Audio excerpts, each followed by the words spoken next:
I suppose we have an answer to all questions that I asked in the beginning. Why is there a tree? Tree functions call. Why tree need to be shaken? To eliminate unused functions. Who should shake it? Compiler. And the last question, how does it relate to Flutter? Because it's very nice that Flutter has such functionality out of the box and you don't need to care about this. But how to check that the shakings really work?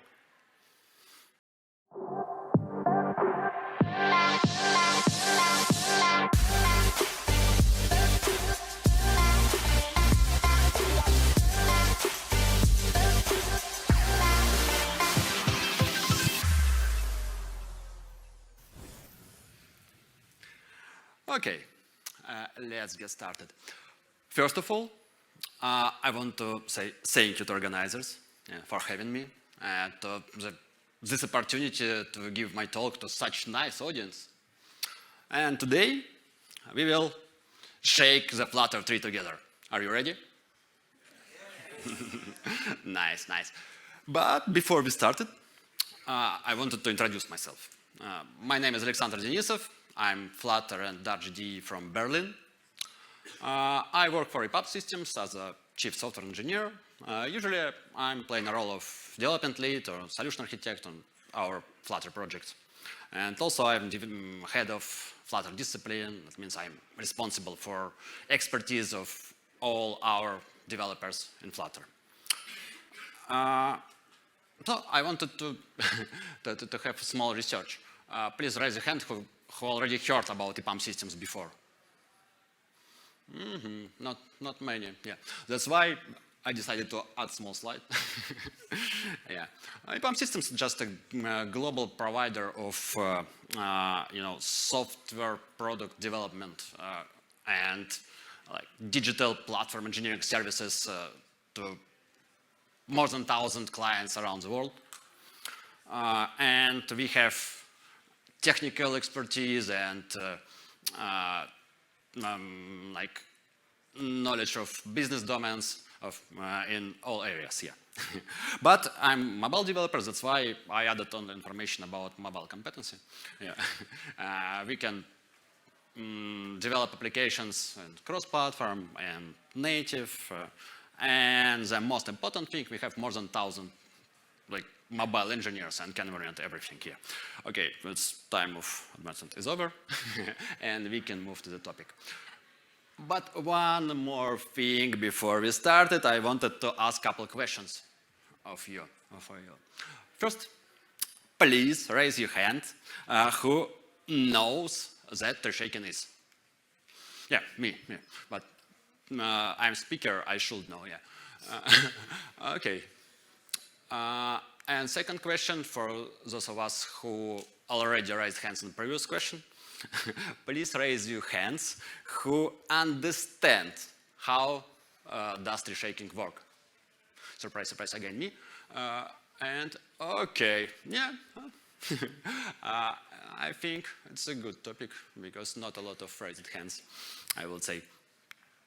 Yeah, I was pretty sure that few people don't know what tree shaking is, and was absolutely sure that a lot of people don't know how it works. That's why I decided to divide my talk to two parts.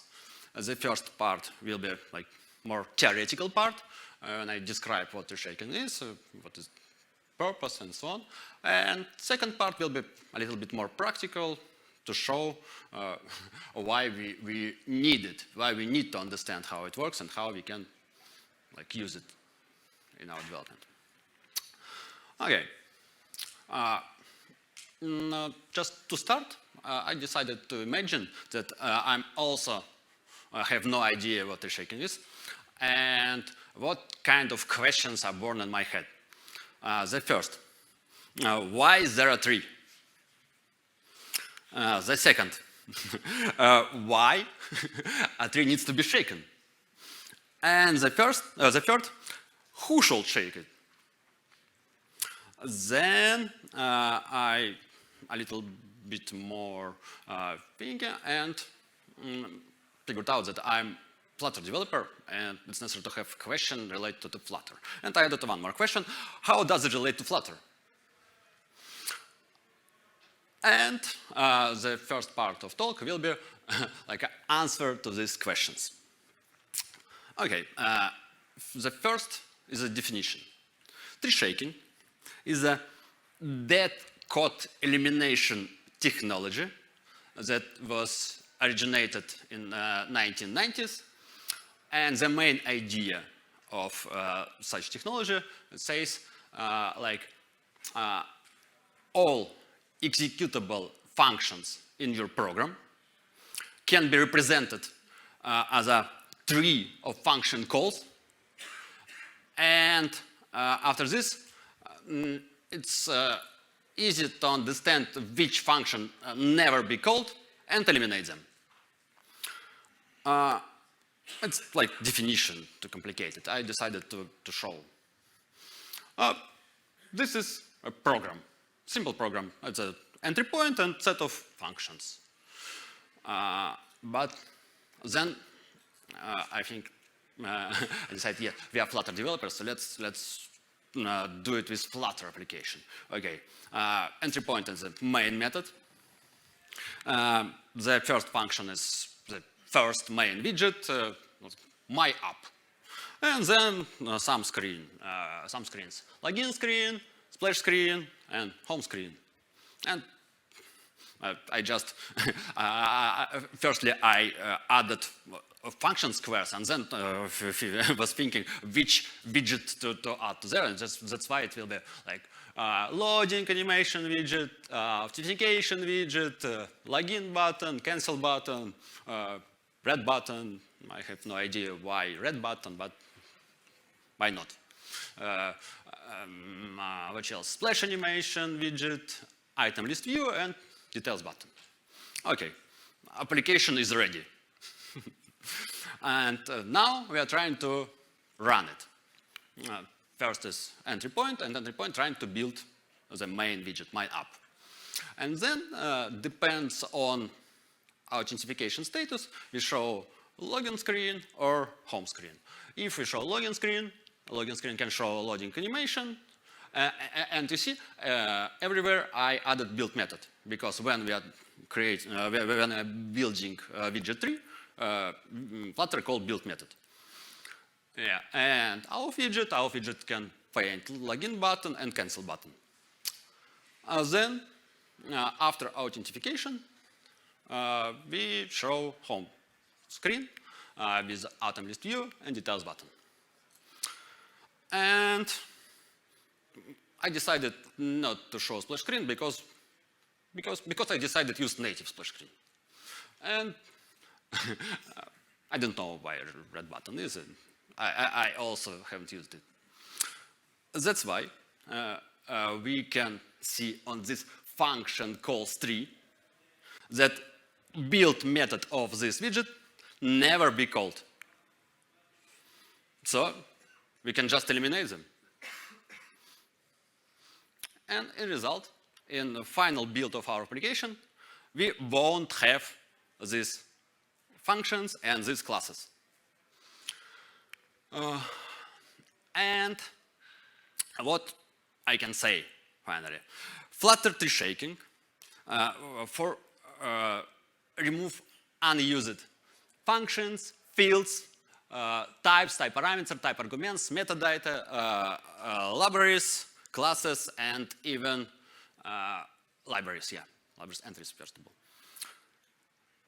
So you can just write your code, import plugins, packages, wherever you want, then just build and magic, and everything that you didn't use will just removed from your final build.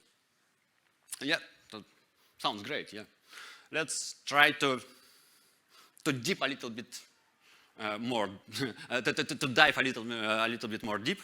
Yeah, and try to understand how it works, because it's really not magic. It's just Flutter Engine. First of all, Flutter has 3 different modes, as you know: debug, release, and what else? Yeah, profile. Exactly. Yeah. And tree shaking doesn't work in debug mode because it's just debug and nobody cares about size. Yeah. But in profile and release mode, tree shaking works. And when you type like Flutter run command or Flutter build, Flutter run release or Flutter build, the long sequence of operations started. First on framework layer, then on engine layer, but we want to just to discuss all of these operations, and I don't remember all of them. We will concentrate on only one operation with name snapshot generation. This operation it's generate ahead of time precompiled snapshot of precompiled snapshot, yeah. What does it mean, snapshot? Snapshot is a file, architecture-specific file for each different architecture with a different snapshot that contains source code compiled to machine code, but without Dart runtime, just only your code. And how this operation works? There are a lot of steps, like Dart initialize, create a snapshot, and etc., etc. But we need only one step: compile all. Exactly in this step, all our Dart code compiled to machine code. And also in this step, tree shaking works. How it happens? Compiler tried to compile all code that you have. Then it built function calls tree and just marked all functions that you really call. And then marked all classes that contains these functions, all types that use these functions, and etc., etc., etc. And then just eliminate everything else that wasn't everything that weren't marked. And finally, we have small build without anything. If you, for example, import the whole package and won't use anything from there, the whole package will be eliminated. That's why you don't care and add it wherever you want. If it was not enough of my description, you can take a look in details. The process, you just need to download source code of Flutter Engine. There is an instruction on the QR code or by the link. Find to these files, gen snapshot and precompiler, and take a look. But be careful, there is no Dart. There is C++. I suppose we have an answer to all questions that I asked in the beginning. Why is there a tree? Tree functions call. Function calls. Next one, why tree need to be shaken? To eliminate unused functions. Who should shake it? Compiler. And the last question, how does it relate to Flutter? Because it's very nice that Flutter has such functionality out of the box and you don't need to care about this. Because in native development, nothing like this are there. But if let's imagine that I'm a skeptical cat and don't believe documentation, how to check that the shakings really work? There is a way. Do you see something familiar? It's a dev tools. And there is a tab upsize. Anybody tried to open this tab? Please raise your hand. Okay, 3, 4, 5. Okay, not 0, it's good.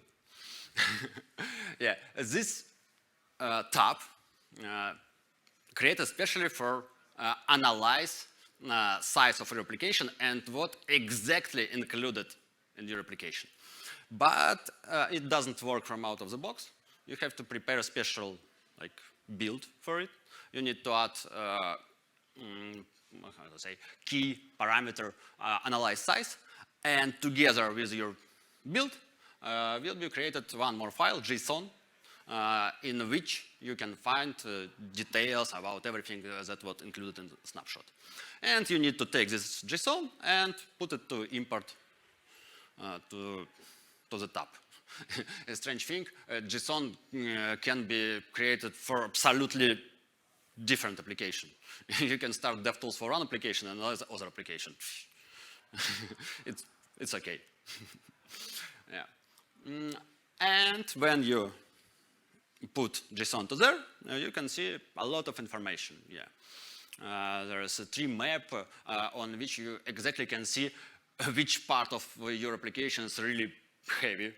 The biggest square is the biggest part of your application.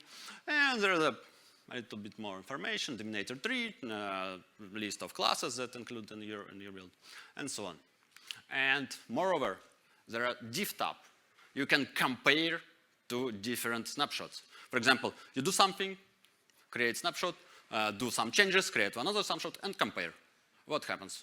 Because, for example, you wanted to remove like dependencies and check the dependency really removed.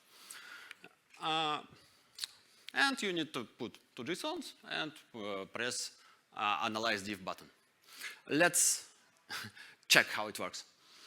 Especially for this, I prepared a small application. It's nothing special, just Flutter tree in the center of the screen and red button. Oh, it was necessary to add to somewhere red button, if I imagine it in the beginning. And it doesn't matter what this button do, because in the second snapshot we remove it. And create one more application and generate two snapshots. And put them to div tab. And you see, in the second snapshot, no red button. It was just removed by tree shaking. Yeah, okay. Skeptical cat is satisfied. But one more thing that I wanted to highlight. Please take a look to this analysis of the second application. I mean, application without red button. But in the list of files, we still have button PNG. Because I haven't take a usual button, I prepared my own with the PNG inside. Tree shaking works only with code. Tree shaking knows nothing about assets, because you can use your assets by name of asset. Yeah, tree shaking doesn't work with it. And be careful when you add to your PubSpec YAML like the whole folders, because Flutter add everything that is there to the build, and you need to be careful with this if you care about size of your application. I have found a nice proposal on GitHub. Someone proposed to improve tree shaking functionality to have opportunity to remove assets as well.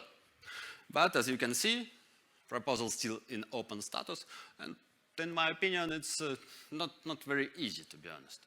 It's to add this functionality, it's necessary to, I think, completely change approach with working with assets, just to give opportunity to shaking to understand which assets were used and which weren't used. Yeah, but who knows? Who knows? Probably in one of the next version of Flutter, we will have such opportunity. But still, we need to be careful with it. Be careful. So on this optimistic note, we can move to the second part of the talk. And here we will talk about multi-platform opportunities of Flutter. Okay, how many platforms Flutter support? Let's try to count together. Android and iOS. It's just a base and beginning of Flutter. Yeah, everything started with iOS, Android. Then Flutter 2.0, web, then Windows, macOS, Linux. Okay, 6 officially supported platforms. But there are unofficially supported platforms. For example, community-supported Flutter for Tizen. It's just some engineers from Samsung created, forked Flutter and did there some updates, and you can take it and compile Flutter application for Tizen. What else? For example, Apple TV. It's also open-sourced fork of Flutter. You have to do some hacks, and afterwards, your application will work on Apple TV. Yes, I know, because I took a part in this hacks implementation. Yeah, and to be honest, in my opinion, if platform has a screen, you can to investigate something, do some hacks, and Flutter will run there. But I haven't found more than I pumped to the screen. But I'm pretty sure that we can work with Flutter with much more platforms. But I didn't want to show you how many platforms Flutter supports. I want to show you that there is a possibility to have one code base of applications that will be run on all of them platform from one code base. And if we run application from one code base on different platforms, there are some nuances, I will say, because different platforms needs different UI UX approach sometimes, different functionality, different flows. For example, mobile, web, and TV platforms. When we control our application, when we work with mobile, we use touchscreen. When we work with web, we use mouse and keyboard. When we work with TV platforms, we use a remote control unit. And of course, for different controls, we need to have different layouts and different widgets. Or accelerometer. Accelerometer is just a hardware thing in mobile devices. If you support something with accelerometer and then you want to have your application on web, there are no accelerometer yet. Not for desktop, for example. Web can be on mobile as well. Yeah. And of course, you don't want to have functionality implemented for accelerometer for platform where there cannot be accelerometer at all. You don't want to have Cupertino iOS widget to be included in your Android build because you don't need it. And how to solve this issue? Answer on the top, yeah. Oh, we have tree shaking. And tree shaking will come and eliminate everything and use it, and everything will be fine. But probably we have to check. Is it true or not? First of all, how can we differentiate platforms in Flutter? We can use platform class and Android, iOS, Linux, macOS, even Fuchsia, but no web. Or we can use default target platform, the same list of platforms. Okay, how can we understand web or not? Yeah, we have nice const. K is web. And do you know how it works? Who knows? Yeah. It's some kind of hack. Because if you compile Dart to JavaScript, and JavaScript integer 0 and integer 0 and double 0.0 is identical. And someone from Flutter team in the beginning of Flutter decided to use such hack for this. Yeah, that's just JavaScript. Yeah, a lot of fun facts there. But you know, if you updated your Flutter to the last version, there is no more hack. They decided to kill it. And I understood why. because they want to support WebAssembly in the future.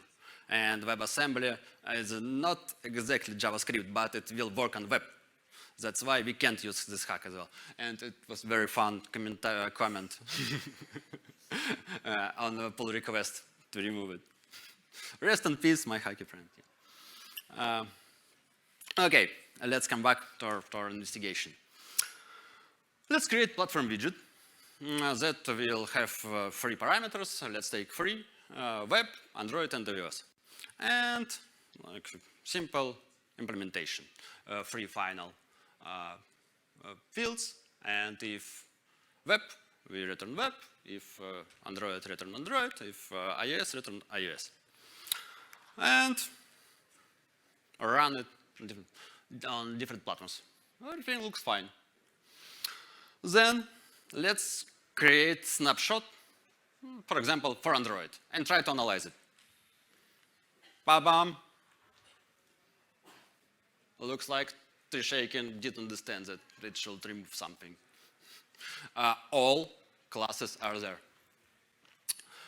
And one more, let's try one trick. Remove const. And analyze again. No web widget, but still iOS.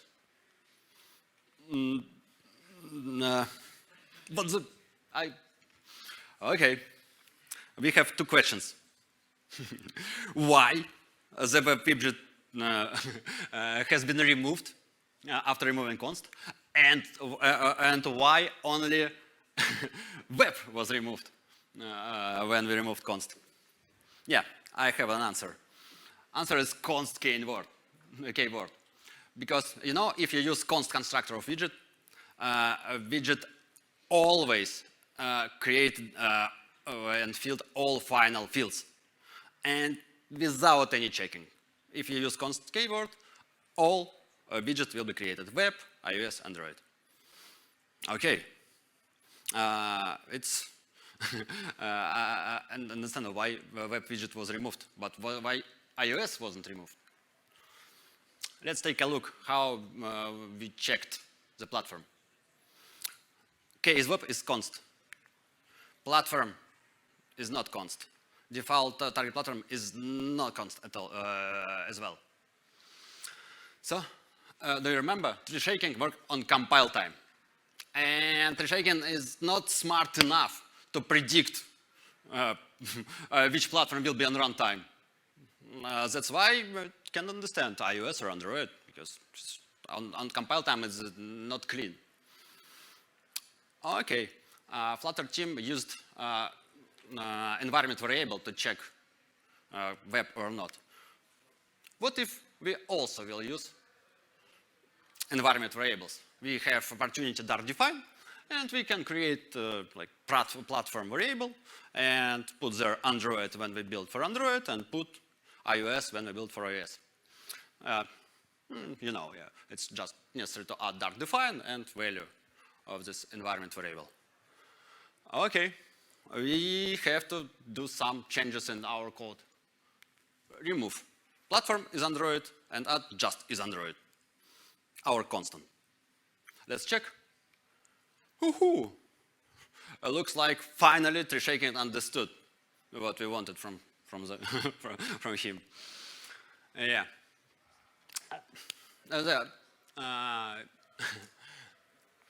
The answer is clean here. Everything should be understandable on compile. Trishaken knows nothing about runtime, only compile. That's why if you want to have less size, you need to use such defines. You can't use platform and something else, because all classes for iOS will be added for Android, or classes for Android will be added to iOS, and so on. And there is a nice opportunity to separate platforms as well. Static conditions. Oh, sorry. I wanted to say about a different thing, but it's one thing that I forgot to say. Please be careful with static conditions. You know, here I just removed condition from const and provide only platform to application and condition in runtime. Doesn't work. This way tree shaking don't understand.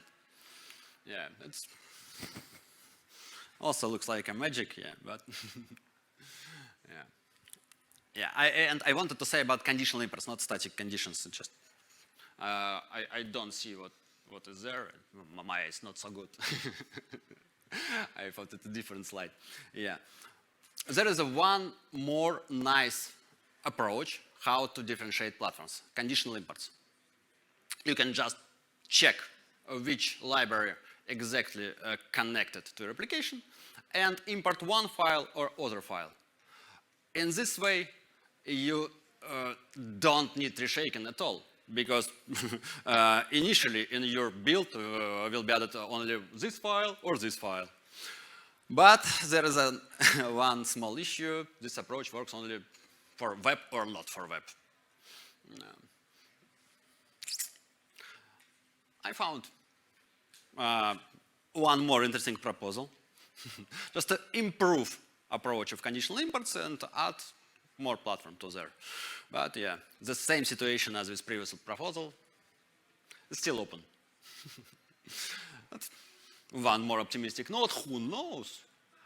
In future, probably, sometime we will find this improvement.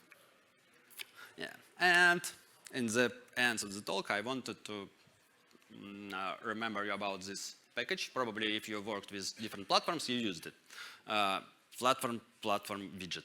It's a really nice solution. It's highly recommend because there is a lot of nice functionality. But the purpose of this package is completely different than the purpose of Platform Widget that I show you. Because this is just to simplify separation of UI, Cupertino and material. And of course, this package won't mark your classes for specific platform or not. Yeah, everything will be added to your build, except web, because there is a const. Yeah. And always remember that if you want to work tree shaking properly, don't use const constructor of this widget, because in this case it won't work. So the final slide. This is nice QR. Highly recommend to follow it. And you will know what is there. Yeah, there is a Twitter. Please follow me. Sometimes I print something interesting. Yeah, and questions? Okay, thank you. Okay, it's turned off. So. You can turn it on. Thank you for your talk.